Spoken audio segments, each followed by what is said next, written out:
आप सभी के अंतस्थल में बसने वाले प्रभु श्री राम जी से मेरा शत शत नमन। वैसे तो मैं रामचरितमानस लेकर के बैठती हूँ, पढ़ती हूँ नित्य, और इसका मुख्य कारण है स्वाध्याय। स्वाध्याय हमारे लिए वैसे ही आवश्यक है जैसे हमारा भोजन और जल, ऑक्सीजन यानी सांस लेना। इसी तरह ये स्वाध्याय भी हमारे जीवन के लिए अति आवश्यक है, इसलिए इसको लेकर के बैठती हूँ। और इसमें तमाम प्रतिदिन नए नए विचार मस्तिष्क में आते रहते हैं और चिंतन चलता रहता है कि इसमें ये अपूर्व शक्तियों का जो भंडार है,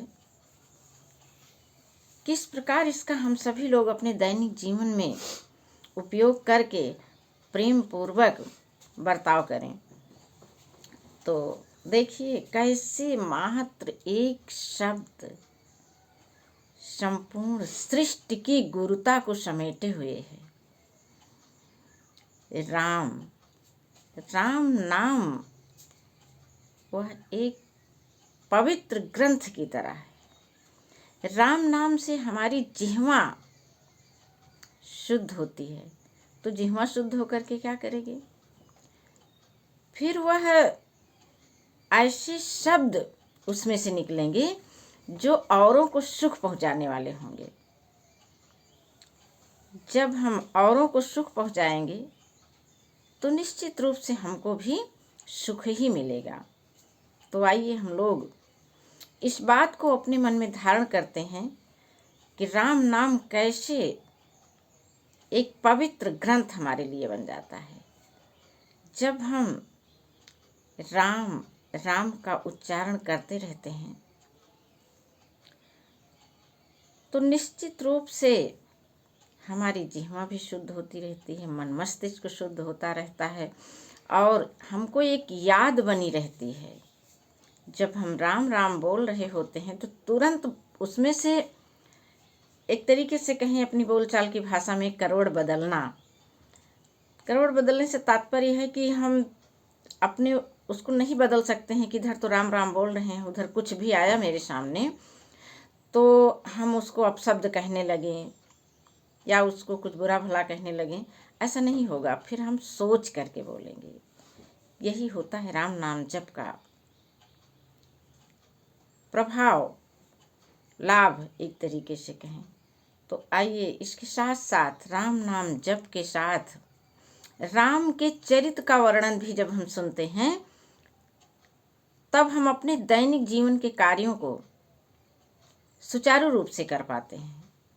तो तुलसीदास जी अभी रामचरितमानस की रचना कर रहे हैं और उसमें वे सबों से कैसे विनती कर रहे हैं, इस बात को हम लोग जानते हैं। जे जन में कलिकाल कराला, कर तब बायस बेश विशाला, चलत कुपंथ वेद मग छाड़े, कपट कलेवर कलिमल भाड़े। तुलसीदास जी कह रहे हैं कि जो कराल कलयुग में जिनका जन्म हुआ, अर्थात हम सभी लोग ऐसे तो कराल कलयुग में हम लोगों का जन्म हुआ है, जिनकी करनी कौवे के समान है और वेश हंस का सा है। कहीं ना कहीं ये हम पर चरितार्थ होता है, हम उसको जान नहीं पाते हैं। और यही रामचरितमानस पढ़ने का अर्थ होता है कि चलो हम सभी अपने बारे में खोज करें, अपने को जानें, अपने को सुधारें। जो वेद मार्ग को छोड़ करके कुमार्ग पर चलते हैं, वेदों का मार्ग क्या है? उसका मुख्य आधार, स्रोत, बीज प्रेम है, सत्य है। तो जो वेद मार्ग पर छोड़कर के कुमार्ग पर चलते हैं, जो कपट की मूर्ति और कलयुग के पापों के भाड़े हैं। फिर आगे क्या कह रहे हैं? वंचक भगत कहाई राम के, किंकर कंचन को काम के, तीन माह प्रथम रेख जग मोरी, धींग धर्म ध्वज धंधक धोरी। फिर कह रहे हैं कि जिनमें ये सारे गुण हैं कलयुग में जन्म लेने वाले, जो श्री राम जी के भक्त कहला करके लोगों को ठगते हैं, जो धन लोभ क्रोध और काम के गुलाम हैं, और जो धींगा धींगी करने वाले धर्म ध्वज यानी धर्म की झूठी ध्वजा फहराने वाले हैं, और कपट के धंधों का बोझ ढोने वाले हैं। संसार के ऐसे लोगों में सबसे पहले मेरी गिनती है। ये कौन कह रहा है? तुलसीदास जी कह रहे हैं। और तुलसीदास जी ही नहीं, हम लोग भी तो वही कर रहे हैं। तो हम लोग अपने आप को सुधारने की कोशिश करें, अपने आप में बदलाव लाएं, स्वयं का विश्लेषण करें और प्रेम को धारण करें, सत्य को धारण करें, सहयोग करें सब एक दूसरे का। जो अपनी अवगुण सब कहूँ, बाढ़ई कथा पार नहीं लहाऊँ। कह रहे हैं कि जब मैं अपना अवगुण कहने लगूंगा तो कथा बहुत बड़ी हो जाएगी, पार नहीं मिलेगा। फिर ताते मैं अति अल्प बखाने, थोरे महु जनी हैं सयाने। कह रहे इसीलिए मैंने बहुत थोड़े में कह दिया है, और जो सयाने लोग हैं, जो समझदार हैं, वो सब इसको समझ जाएंगे। समुझ विविधि विधि बिनती मोरी, कहु न कथा सुनि दई हैं खोरी।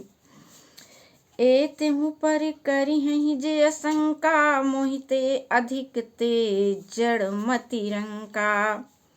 कह रहे तुलसीदास जी की मेरी तरह तरह से विनती को समझ करके आप लोग को न कथा सुनी देंगे हैं खोरी। इस राम की कथा में कोई खोट नहीं देखेंगे, और देखेंगे तो दिखेगा, नहीं देखेंगे तो नहीं दिखेगा।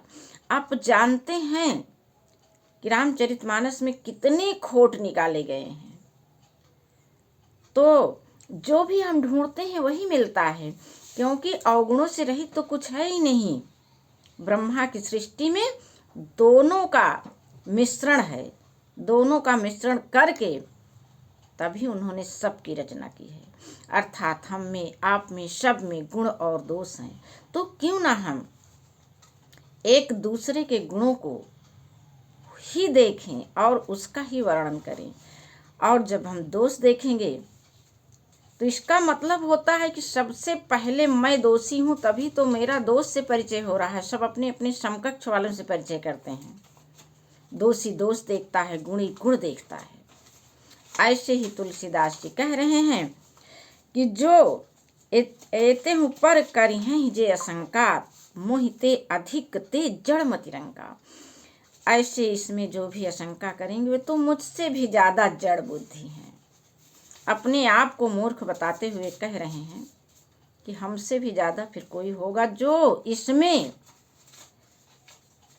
गलतियां ढूंढेगा। कभी न हो नहीं चतुर कहाऊं, मति अनुरूप राम गुण गाऊं। कह रघुपति के चरित अपारा, कहाँ मति मोरी निरत संसारा। कह रहे हैं कि मैं न तो कवि हूँ, न कोई चतुर व्यक्ति हूँ, अपनी मति के अनुरूप मैं राम के गुण का गुणगान कर रहा हूँ। सत्य तो यह है कि यही मुझ में भी है, कुछ भी नहीं है मेरे पास, लेकिन फिर भी ये लगता है कि राम में तो सब कुछ है ना, उनका तो गुणगान करके थोड़ा बहुत तो मुझे मिल जाएगा। बस यही सोच करके स्वाध्याय करती हूँ और आपके सामने बैठती हूँ। कहाँ रघुपति के चरित अपारा, अकह मति मोरी निरत संसारा। भगवान श्री राम के चरित्र कहाँ इतने अपार, और मेरी मति जो संसार में बिल्कुल लिप्त है कि लाख यहाँ बैठ करके खूब बढ़िया बढ़िया बोलो, ऊंची ऊंची बातें करो, लेकिन अभी कोई आकर के किसी भी तरह से एक अपशब्द कह देता है तो सहन शक्ति जवाब दे जाती है। फिर उसके मुंह पर नहीं कुछ कह पाएंगे तो मन ही मन हम बहुत कुछ कहते रहेंगे। इसी चीज का परिवर्तन करना है अपने आप में, कि जब हम तटस्थ भाव से उसमें राम को देखें। वास्तविकता भी है, किसी ने हमारी निंदा की है, हमारी बुराई की है, तो वो हमारे लिए राम ही हैं। वो हमें सुधारने की ज़रूरत है, उसे कुछ कहने की ज़रूरत नहीं है। आत्मविश्लेषण करना है हम सभी को। जहि मारुत गिरि मेरुड़ाही, कहु तोल कहीं लेखे माही। समुझत अमित राम प्रभुताई, करत कथा मन अति कदराई। जिस हवा से सुमेरु जैसे पर्वत उड़ जाते हैं, कहिए तो उसके सामने रुई किस गिनती में है। भला मैं कैसे रामचरित का गुणगान कर सकती हूँ। लेकिन श्री राम जी की असीम प्रभुता को समझकर कथा करने में मेरा मन बहुत ही हिचकता है। उसके बाद भी फिर देखिए, शारद शेष महेश विधि आगम निगम पुराण, नेत नेत कही जासु गुण करहि निरंतर गान। सरस्वती जी, शेष जी, शिव जी, ब्रह्मा जी, शास्त्र वेद पुराण, ये सब नेति नेति कह करके, अर्थात जिसका पार नहीं पाया जा सकता, सभी ने सबका गुणगान किया है, सदैव किया है। वही उसी की एक बूंद, एक अणु परमाणु मेरे मन में भी इच्छा जगी है कि आपके सुधार से ज़्यादा तो मुझे अपना ही सुधार हो जाए किसी तरह से। इसलिए आप सबों के सामने बैठती हूँ, आप सब इसको सुनिए और अनुकरण करिए किस प्रकार राम नाम का जाप करते हुए हम एक ग्रंथ का अध्ययन कर लेते हैं। आज बस इतना, कल फिर मिलेंगे। जय श्री राम जी।